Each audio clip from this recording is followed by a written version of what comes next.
Ang pagtatalakay po natin about the stewardship of wealth or money ay atin pong pinasimulan last time, and there we found out na meron pong mga revelation sa atin po ang the way we handle po money or wealth.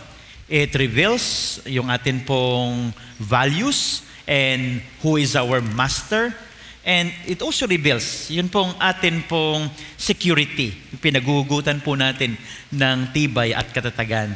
At ngayong araw po na ito, magpo-focus po tayo sa unang puntos natin last time, na it reveals our values. Sapagkat ang atin pong money or wealth, ito po ay heart issues. Sabi po ng Bible, above all else, guard your heart. 4:23 of Proverbs. Above all else, guard your heart. Because out of that heart flows all issues. This is a heart issue.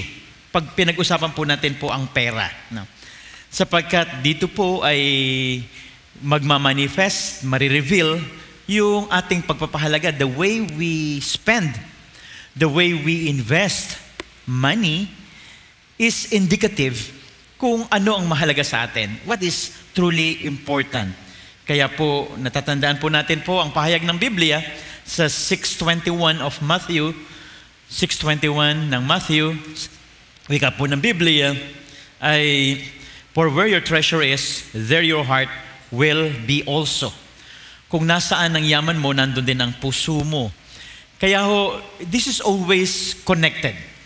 Kaya, napakahalaga po para sa atin po na upang tayo'y totoong mapagpala ng atin pong yamang tunay financially, that we will experience the joy ng blessing ng Panginoon, kailangan po natin pong paggabay sa sinasabi po ng salita ng Panginoon.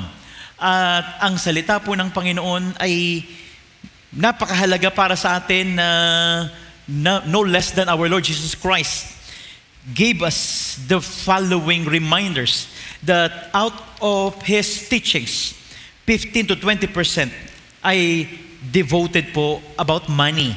Tungkol po sa pera. Hindi dahil po sa tayo'y mukhang pera, at lalo tigit ang Panginoon ay hindi po pera sapagkat He does not need it. Ang nais niya po tayo'y magabayan because very dangerous na hindi ho natin alam paano maging mabuting katiwala ng pera. Knowing the fact that everything belongs to God. Lahat po ay sa Diyos. Kaya mahalaga na tayo maging mabuting katiwala, and we also know how we can be good stewards of it. At ang Panginoon sa kanyang mga teachings, sasama doon po ang mga parables, ay nagbigay po ng emphasis. Most of His parables talk about money. Yun pong pera. Mahirap po para sa atin po na minsan pag-usapan ang pera dahil kadalasan inisip natin na ang pera ay isang bagay na nakakapangamba na pag-usapan, and we may be misinterpreted. But the Lord Jesus Christ courageously and boldly talk about it, na ang kanyang pagtatalakay ay naglalaman po ng pag-iingat para sa atin because of the dangers of loving money. Sabi po ng verse 10, the love of money is a root of all kinds of evil. For the love of money, not money itself, because money is neutral. Hindi ho masama ang pera, hindi rin ho masamang yumaman. Subalit, ang magmahal sa pera ang nagpapasama, at ito po ang ugat ng mga iba't ibang uri ng kasamaan. Kaya very dangerous na tayo po ay magmahal sa pera. At siguro wala naman sa ating aamin na sasabihin niya, mahal ko ang pera. No? But the way we behave towards money, dealing with money, will reveal it. So we got to have the guidance ng Biblia, paano po natin po may iwasan po at mapagtatagumpayan ang mga sumusunod po na dangers. At kung ating pag-uusapan again, ay wala pong masama ang yumaman. In fact, Pagka atin pong tatanungin ng bawat isa, sinong gustong yumaman, baka yung iba ay hesitant. Subalit, you may just allow me, natanungin po kayo, sino po sa inyo dito ang gusto pong yumaman? Pakitaas nga po ang kamay. Yung mas mataas ang kamay, uunahin ng Diyos na yumaman. Ayan, praise the Lord. Palakpakan po natin ng Panginoon. And God, in the Bible, tells us that He has come to give us life and the abundance of it. To give us life and the abundance of it. Subalit, ang yaman, hindi po ito, yung pong ating taban-taban at hawak-hawak, hindi po itong sukatan ng kahulugan ng ating buhay. Kaya very dangerous for us to be misguided on how we are going to be handling the money. Hindi po pinag-uusapan ang laki o liit. Ang pinag-uusapan, how you handle it.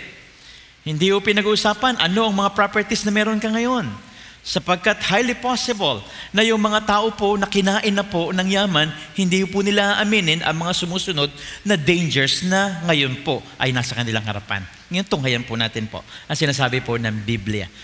From verses 6 up to verse 8, pinakita po sa atin dito ang napakahalagang nais ng Panginoon ating maranasan.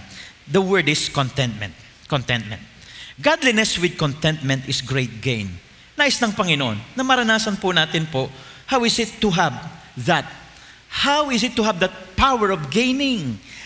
God wants us to experience that kind of blessing, but without contentment, that is really very dangerous. For we brought nothing into the world and can take nothing out of it. But if we have food and clothing, we will be content with that. Contentment. To become truly happy. How is it to be a truly happy individual? But if a person is hooked, if a person is not aware, even Christians, hindi niya alam paano niya po hahawakan o i-handle po ang anumang pera na nasa kanya. Ito po ay nagbibigay po sa atin ng tinatawag na number 1 sa mga talata, there'll be a deep discontent. Deep discontent. Hindi na natin alam paano maging tunay na maligaya sapagkat kapag nagsimulang maging materialistic, if we start na atin pong nasain ang mundo and even ang pera, at tayo po ay magsimulang yumakap dito at malagay po ang ating seguridad, nahihirapan na po tayong maging tunay na maligaya sapagkat walang nasasatisfy ng pera. Wala pong sumasayang totoo pagdating sa pera. Pagkatanungin mo ang isang tao at ito po ay ginawa pong isa pong test na pagbibigyan ng malaking pera. Halimbawa, pag sinabi sa kanyang pagbibigyan ka ng 100,000, ano gagawin mo? Alam nyo, at the back of the mind, iniisip niya sana mas malaki ang matanggap niya. Hindi lang 100,000, Na buti na lang sa atin pong, mga proyekto.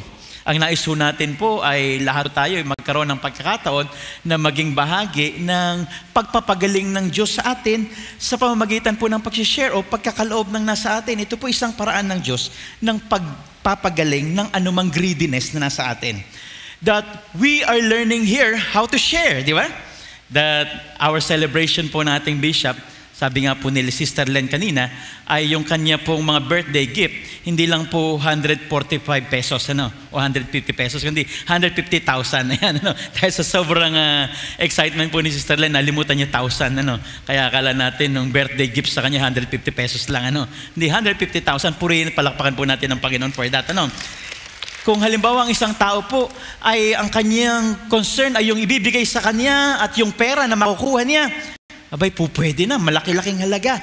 Pero hindi, pinagpasya niya na ilagay po sa atin pong CTFE, purihin ng Panginoon. Kaya we are giving the opportunity for everyone, hindi lang po ilalagay sa ating FB yung mga pasasalamat, how are you blessed, how you're inspired by the life of our Bishop Jonel Milan, kundi you can also make a decision that this month, ang Hagay community po, ay we are encouraging you na gawin po yung paraan ng inyong pagbati at kung meron kayong gustong ibahagi, ay pwede po natin pong ilagay po yon as our birthday gift at patungo po sa ating CTFE.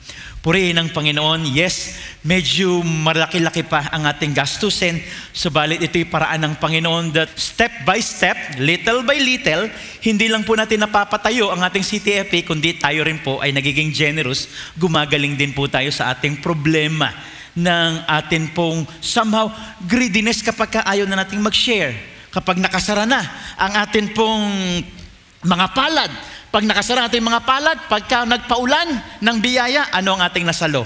Wala. Bumagsak lang lahat. But we thank God, ang atin pong contentment is always associated with money. Sabi po ng Bible yan eh. Hebrews 13:5 says, Hebrews 13:5. Sabi po ng talata, mag-ingat kayo, no?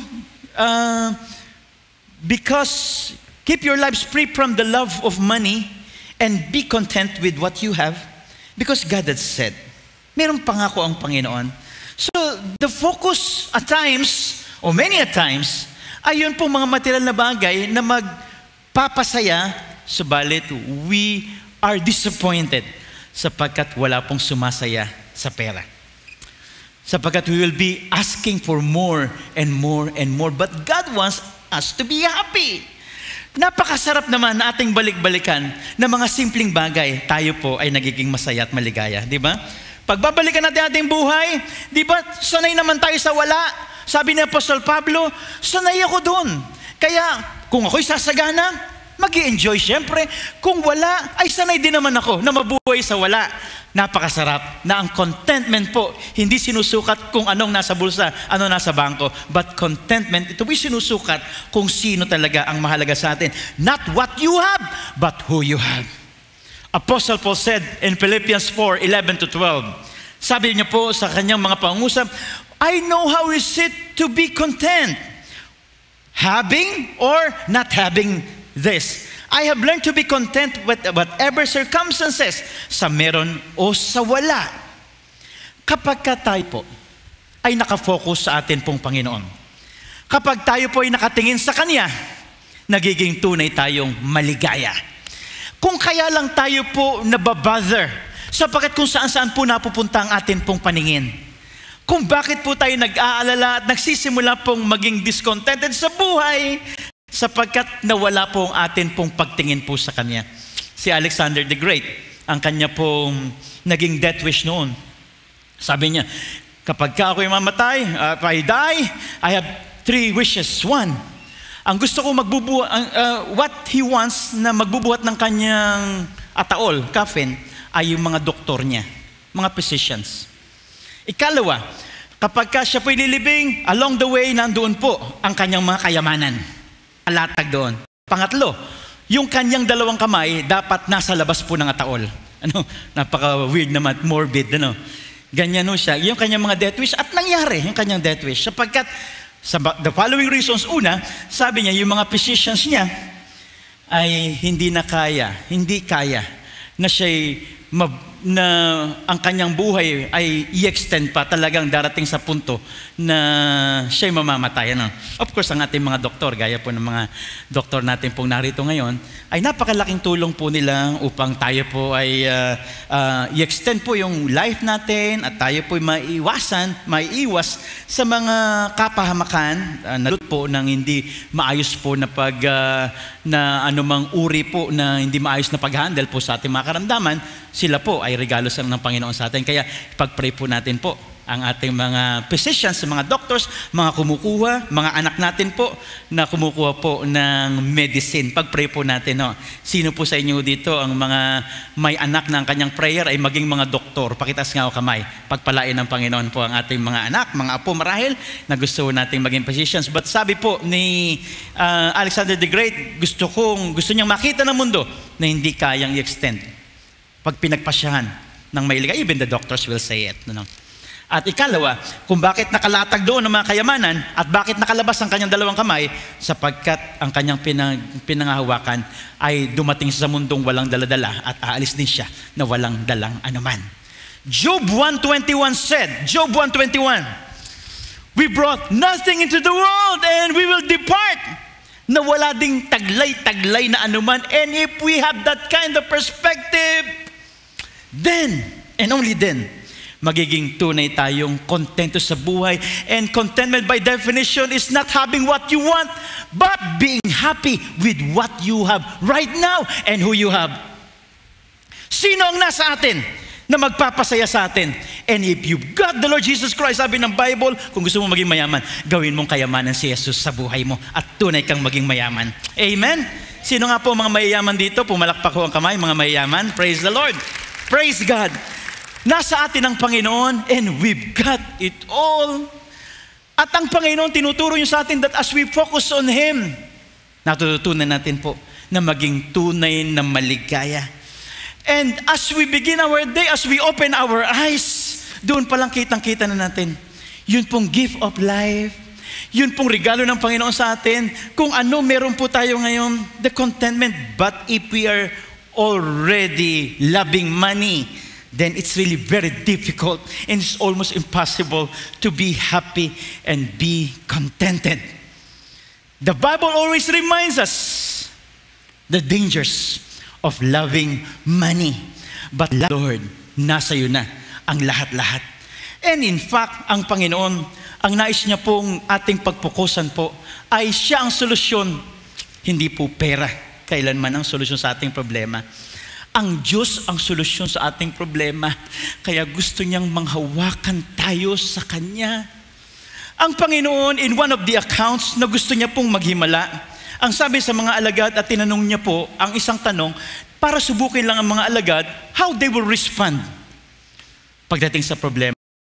Sabi niya sa mga alagad, itong 5,000 ito, paano natin papakainin? Ang sagot po ng mga alagad sa Mark chapter 6 verse 37, Mark 6:37, sabi niya, 6 na buwang sweldo hindi kaya. Kapos yun. Pero tinanong ng Panginoon ang mga alagad, alam na ng Panginoon kung ano ang kanyang gagawin, pero tinanong niya yun upang sila ay subukin. Ang tanong ng Panginoon para sila ay subukin. Subalit ang mga alagad, ang lagi po nilang paraan, ang solusyon ay pera. Kung may pera lang. Kung may pera lang. Subalit marami po ang kinain na rin po ng ganong klase ng solusyon. Kaya they will do everything. Nandun na nakasalalay na ang lahat doon sa kanilang pangarap, sa kanilang kikitain, sa kanilang suswelduhin. Subalit ito po isang pagsubok ng Panginoon. Whenever you are in need right now, God is asking you, what do you think is the solution to your problem? If you keep on telling, kung meron lang magandang opportunity, kung meron lang magandang trabaho, kung meron lang pagkakakitaan, wala na akong problema. Subalit ang mas maraming pera, mas maraming problema. Mas maraming pera, mas maraming problema, kasi mas mahirap lumigaya. At totoong-totoo po yan.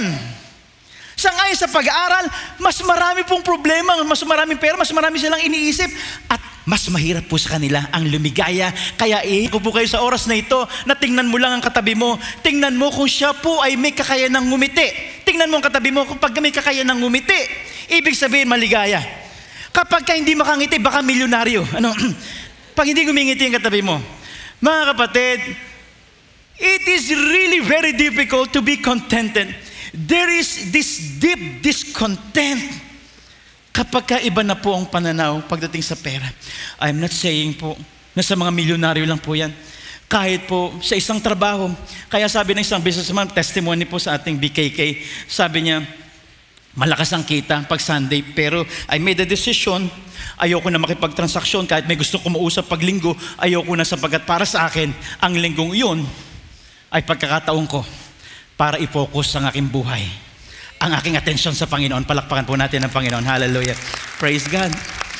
Kaya even ang mga business community natin, executives, meron po silang pagtitipon sa December 1 to 2. Doon po sa isang hotel dyan sa Rizal, Timberland, na murang-mura. Just connect with Brother Tito.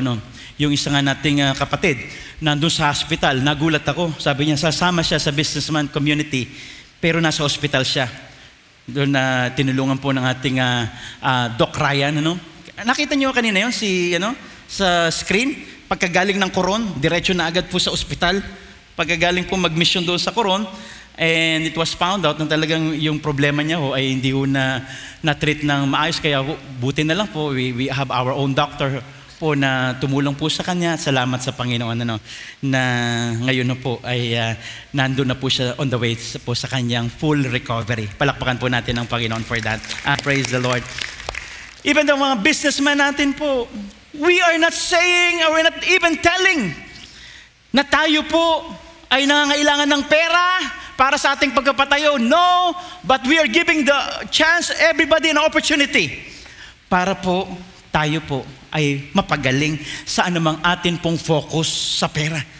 Kaya kung bakit po natin po lagi pong ina-announce ito, sapagkat sama-sama po tayo dito na maranasan po ang joy of the Lord by giving and finding our real joy in Him.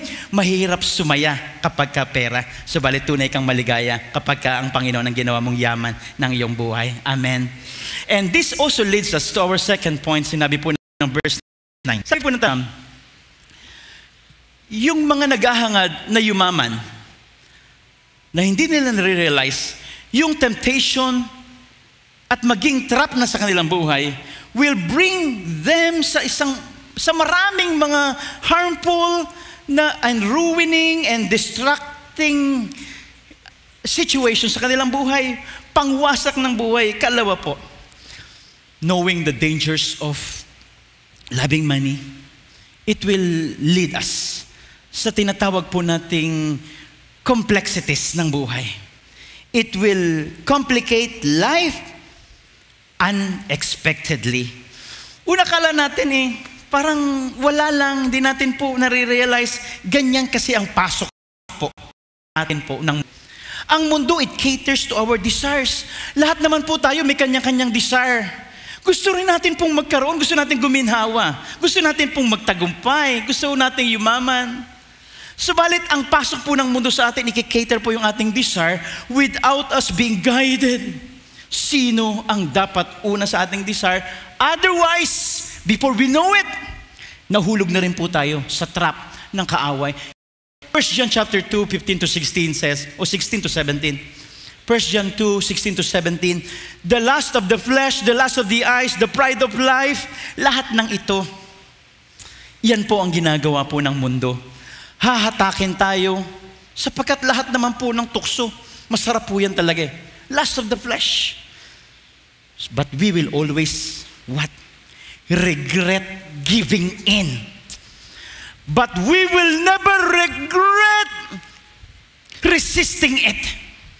Sa lahat po na nagpasya to resist the temptation, the lust of the flesh, at yung lust of the eyes, lahat na nakikita. Dito makikita po natin, always connected Hindi po, yung nagbibigay sa atin ng sense of security, yung nakikita natin, accomplishments natin, lahat maganda yan.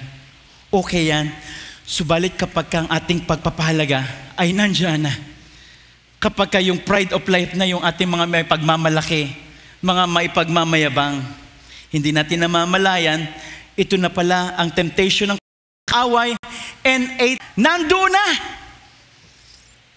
Sa isang country sa South America, ang pangalan ng country is Paraguay.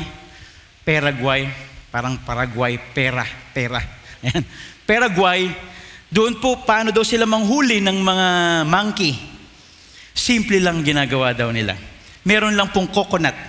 At bubutasan lang yung coconut. Sapat lang para doon po sa kamay ng monkey. At doon sa loob na yun, nandun ang mga nuts, nandun lahat ng mga mababangot, kung saan, doon po sila talaga natetempt, yung mga monkeys. At from afar, nandoon po yung mga nagtatrap sa kanila. Paglagay ng monkey doon po sa buko na yun, paglagay ng kamay, kukunin niya lahat ng kanya makuha. Subalit nung tatanggalin niya na, hindi niya na kaya. Mabigat at ang hirap. Kasi hindi niya kaya, kasi bumukol na po sa kanyang kamay. Nandoon na. At nandyan na po yung mga nag-trap sa kanya.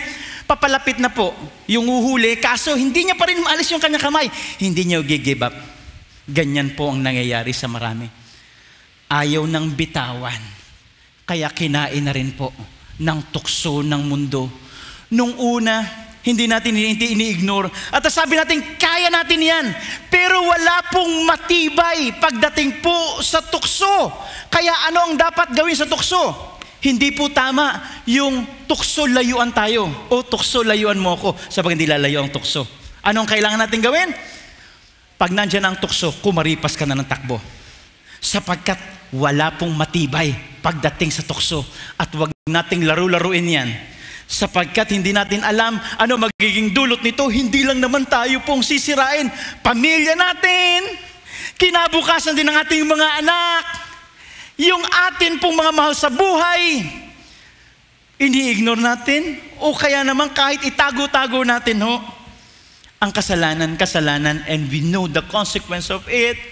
Even the love of money, the material things, kapag hindi natin iningatan ating sarili, that may be a trap. Kaya hindi lahat ng opportunity para sa atin. Hindi ko munggakin ito, but not all opportunities are for us. Baka yung ibang opportunity na sa atin po ay pain lang sa atin. Trap lang sa atin ng kaaway. Kaya we have to be careful. At ano po ang ating panuntunan? Ang Diyos na ating tinitingnan. Sapagkat kapag ka nawala na ang ating focus sa Panginoon, then that's it. Kapag ka wala na pong ating tingin sa Panginoon, nagsisimula na po tayong magro ng magro, yung atin pong mga pagnanasa sa mundo, yung ating mga bagay na mapapasa atin. Kaya ang dami rin, di ba? Kahit mga Christians, pumapasok na rin po sa mga hindi maayos na transaksyon. And let's pray for them, sapagkat napakatindi naman po talaga ng pangailangan, subalit yun pong paghahangad ng higit pa. Ito po ay magdudulot po sa atin ng kapahamakan. Kaya marami po, kahit po sa mga anumang negosyo, sa may mga nai-scam, meron pong mga too good to be true, kikita ka, at ang nakakalungkot, kahit mga Christians, pumapasok sa isang klase ng transaksyon, basta't kikita. Pero sa atin po, ang ating tinitingnan ay hindi ang mapapasa atin, ang ating tinitingnan ay ang Diyos na nasa atin. Ang ating tinitingnan ay ang hindi ang mapapasa atin, kung hindi ang Diyos na nasa atin. Sapagkat ang Panginoon nais niya na tayo po'y dalhin sa isang buhay na ganap at kasiyasiya. Subalit ang buhay na nag-give in sa tukso, yan ang buhay po na wasak at napapahamak. Hindi o ganap at kasiyasiya, kundi buhay na wasak at napapahamak. Napakaraming mga tao po na ang nangyari ay na-develop po sa kanila ang pagmamahal sa mundo without them knowing na narito na po ang mga komplikasyon. Para bagang uminom ka ng isang gamot na hindi mo alam ang mga contraindications. Uminom ka ng gamot, kaso nga, ang ginagamot mo, ibang parte ng katawan mo, subalit ang tama nito sa puso mo, ang tama nito sa kidney mo, hindi natin alam. But we need to be guided. Kailangan po natin pong pagpasyahan, putulin, hindi lang iwasan. Sapagkat kapag iniiwasan mo, paulit-ulit lang nandyan. What do we need? Kahapon po, when we were in Bundukan, na nandun po kami sa gawain natin doon, si Attorney Neneth po, ay shared to us a story ng kanilang kamag-anakan na meron pong bakal na binubunot po doon sa pinapagawang construction na binubunot niya po yun. Na una, tinitingnan niya lang paano mabubunot, kaso parang mahigpit. Kaya ang ginawa niya, nilagyan niya ng puwersa, pagbunot niya po, tuloy-tuloy po, tumarak po dito. And si Doc Ryan, nandyan po sila. At si Doc Jewel yata nakakita, sabi ko, kung ako siguro, baka hinimatay na ako. Ano? Ako nakita lang ako ng dugo, minsan nalalata na ako, ilang beses na rin ako hinimatay. Ano? Pero alam nyo ba, yun ni akin na pagtagumpayan. Ano? I don't know.